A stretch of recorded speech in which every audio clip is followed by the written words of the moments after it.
Hello, Baggies fans. Welcome to Loftus Road. My name is Jonny Drury. I'm alongside Albion correspondent Lewis Cox. After Albion have been, well, not been beaten, they've drawn 2-2 against QPR. It felt for a long time like they were going to be beat. It was a backs-to-the-wall job. Fantastic goal from Mikey Johnston. Great goal from Grady Diangana. Coxie, out of jail with that one. Yeah. Well, we've been hurried out, aren't we? But I don't know where to start with that. Most bonkers game I've covered this season. Crazy game. QPR by far the better side. Dangerous. Albion. I mean, we could write a book on that game, couldn't we? People will read it on our website. I know we're doing a podcast later, but wow, chaotic, absolutely chaotic. Deserved to be behind. 2 and 2 minutes before the half hour. 2 great goals. Johnson worldie, as you say. Grady with the other one. 2-1. Then shortly after half time, you get a penalty save. Palmer. Almost the moment of the game. You know, the hand have said. Kipper, fine save on the line to clear. Obviously, massive injustice around this play. You wonder if it's going to be Albion's day with a away win, hardly deserved, but wasn't quite to be, was it? As Sam Field, obviously it would be Sam Field, the defensive midfielder, boyhood, Baggie academy, hadn't scored all season, I don't believe.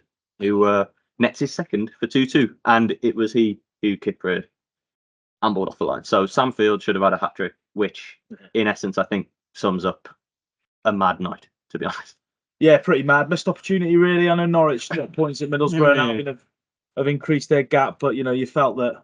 I think take nothing away. I've just written an analysis piece, and I think QPR are probably in a false position given the fact that they've got a new manager and they were by far the better side tonight, but felt like a chance to really make a bit of a gap. Yeah, I think going into tonight, they were 5th in the form table, something like that, and their gaffer's been here since October. It's only maybe since Jan that they're on a total transformation of form, and we saw tonight why they've only lost now 1 in 9, winning 5 of those, beating Leicester on Saturday. I thought they were excellent. I was just speaking to someone down there about, was it a missed opportunity? I mean, heading into the final 2015, still 2-1, everything's gone for Albion, all the decisions.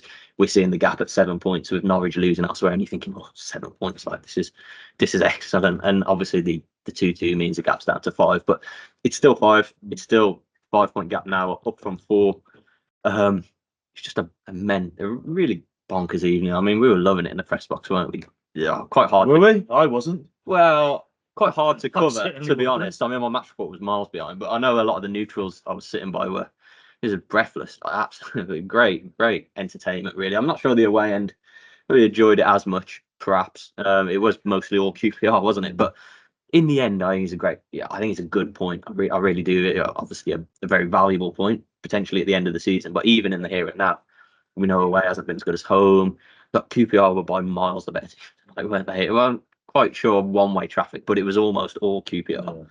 Did Albion do anything in the second half, really? At all? I mean, obviously, I spoke to Carlos Corben about all of that just now, and he's given reasons as to why.